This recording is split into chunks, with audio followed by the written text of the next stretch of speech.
Hello, I'm Paul, and in this video lesson I'm going to give you a quick guided tour of the Photoshop Elements interface and show you some of the more useful and important tools and commands you'll encounter when using it to edit and enhance your photos and to create digital art.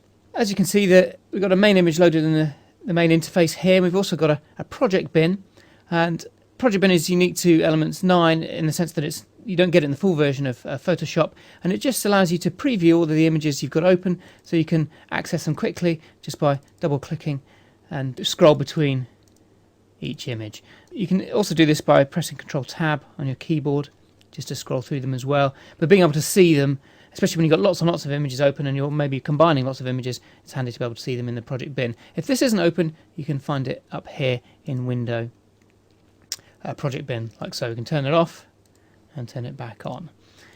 So there's our main editing window, our project bin, and over here we've got our various edit modes. We're in full edit mode, and this is the mode you're most likely to use for anything more than the most basic photo editing. If you're new to Photoshop Elements, or if you just want a helping hand, there's a quick mode which allows you to see how things are adjusted just using some very basic sliders: a Smart Fix slider, shadows, midtones, color sliders, and color balance sliders, for example.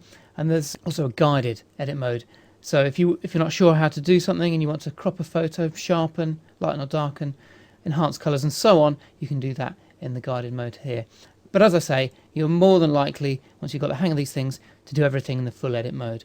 And the other thing we've got up here is a Create tab. If you want to create anything from prints and books to photo stamps, even a slideshow. And there's also a Sharing tab for emailing, creating various albums, sharing on Flickr, sharing to Facebook and so on. But again, that's beyond the remit really of this overview. I'm going to go back to the edit mode, and the next thing I'm going to look at is the Tools palette, which is over here. And this is the palette. These are the tools you'll be using time and time again. And the tools you find here are the tools that require you to interact with the image in some way. They require you to actually click on the image, and I'll go through these, certainly the most important ones, over the next few minutes. Okay, so the tools palette can be roughly divided into different areas.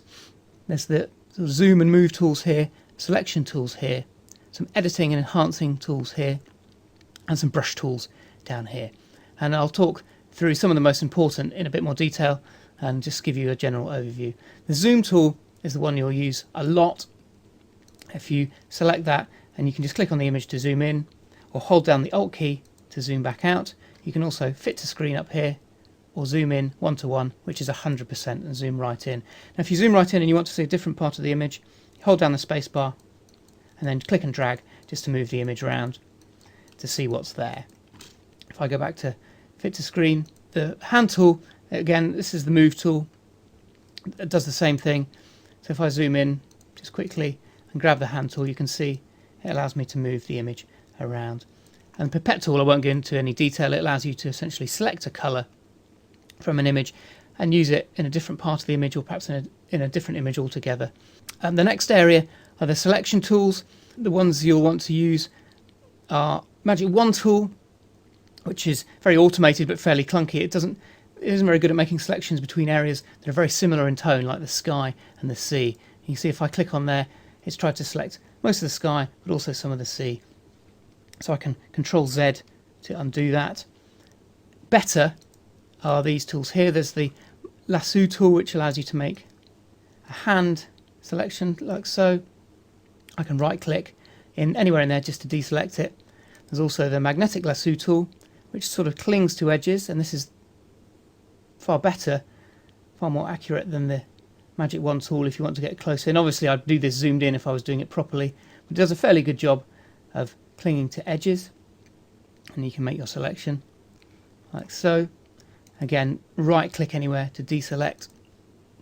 And then there's the Polygonal Lasso tool, which is a bit more manual. If I zoom in, you can see you can select the Polygonal Lasso tool and you can click and drag to make various points and select them manually. And again, this is even more accurate because it allows you to go around edges, and you can be as detailed as you like doing this and spend as long as it as long as you like doing it. And you just have to remember to join things up at the end, so we've made our selection there. The advantage of some of these tools here over Magic Wand tool is that you can refine the edge and soften. You can soften the edge and make it smoother, and you can also contract and expand it so it doesn't eat into the sky, so you don't get a nasty bright halo around the castle, for example, just by using the contract and expand slider there. So I'll just cancel that, and I'll right click to deselect. The other selection tools we have, which are quite useful here, is the selection brush tool and the quick selection tool. The quick selection tool is arguably much better than the Magic Wand tool because it allows you to be a bit more refined. If I fit to screen and I select my quick selection tool and set my brush size to something reasonable, I can then draw over my sky to select it, and if it goes too far I can click on the minus up here and then just draw to take out that bit of selection. You can see it allows you a bit more control over what it is you're selecting. If I just right click to undo that, deselect, the selection brush tool is very similar, although this is entirely manual, so you actually have to draw over the area to select it. And again, if you zoom in and go around edges, you can do this with a much smaller brush in quite fine detail if you want to. So I'll deselect that. So those are our main selection tools, and one reason why you might want to use a selection tool, if I perhaps go to the quick selection tool here as I did before, just select everything. I've selected too much sky there, so I'm just going to just delete that like so.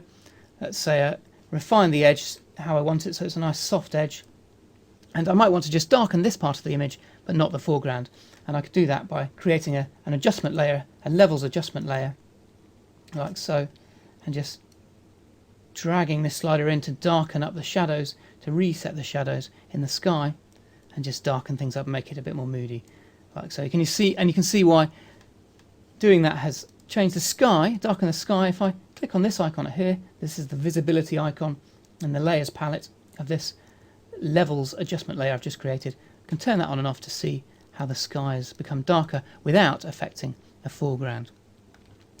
Now, moving down to these tools here, the next one you might want to look at is the straighten tool, and this is very easy to use. You just click and drag on a bit that you want to be horizontal or vertical, and hey presto, it straightens up the horizon just by rotating the image. The horizon obviously wasn't quite straight.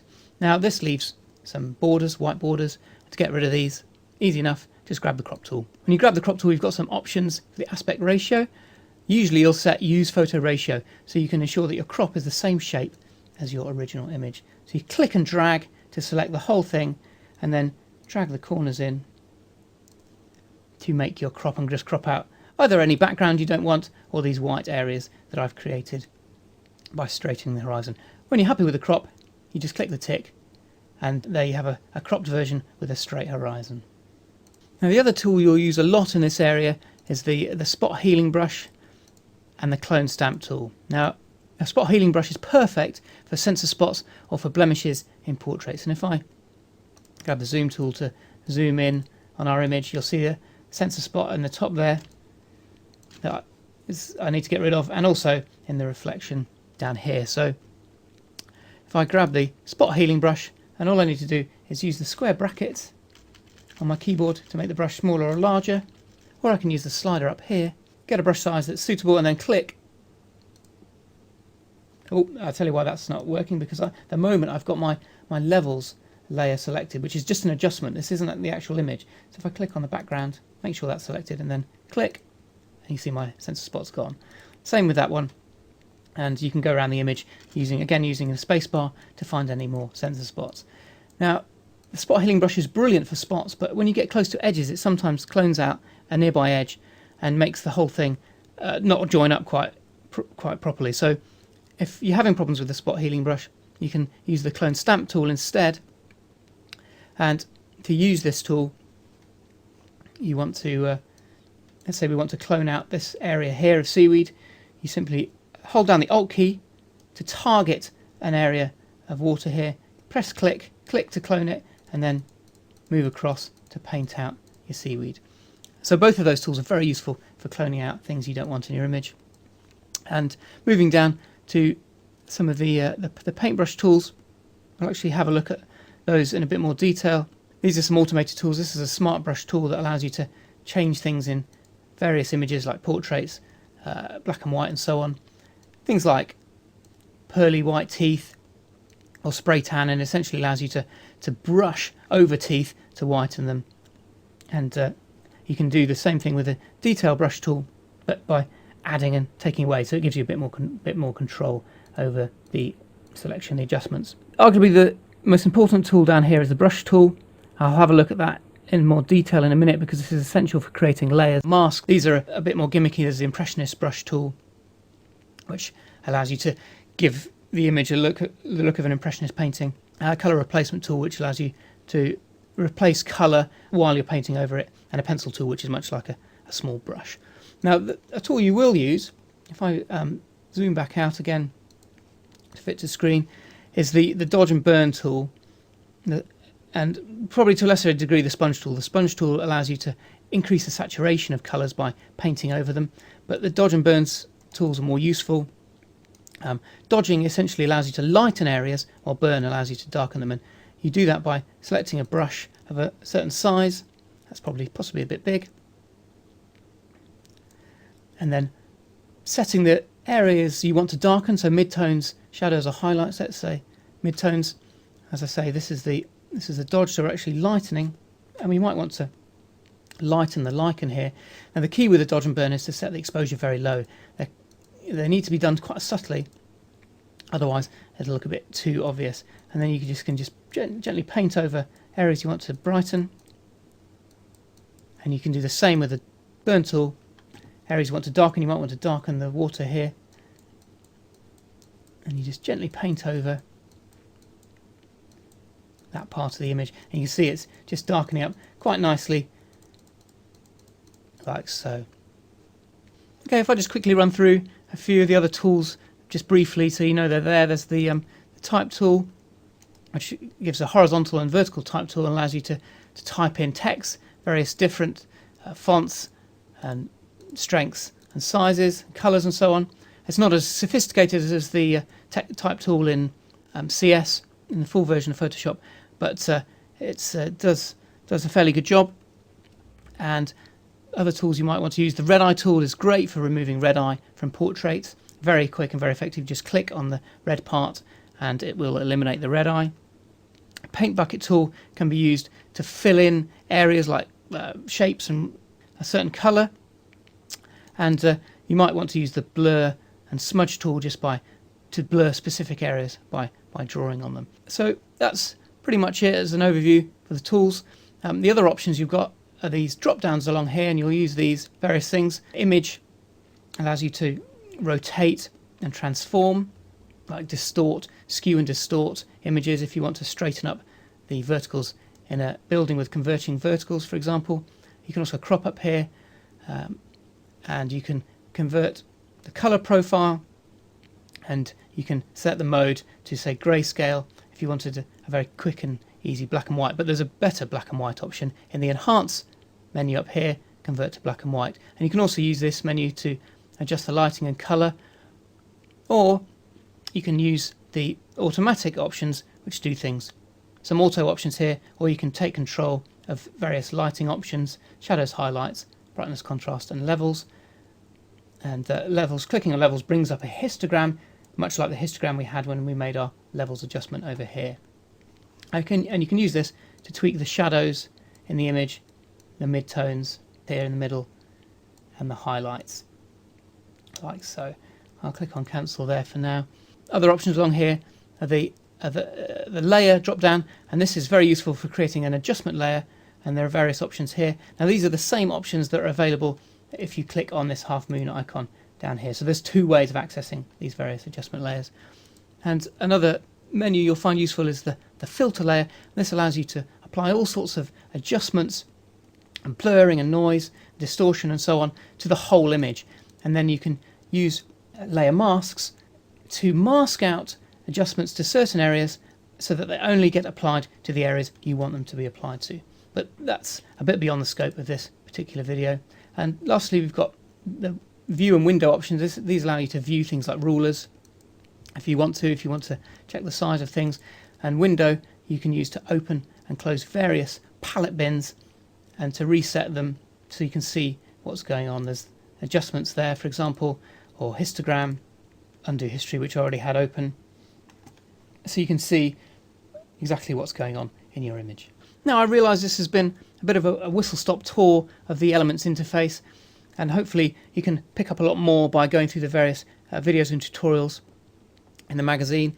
But if in doubt, if you're not sure about how to use anything, just experiment. One of the great things about Elements, and particularly Elements 9, is that it's very user-friendly and guides you through a lot of the edits and suggests what you need to do, particularly if you click on the guided options over here if you really are at a bit of a loss.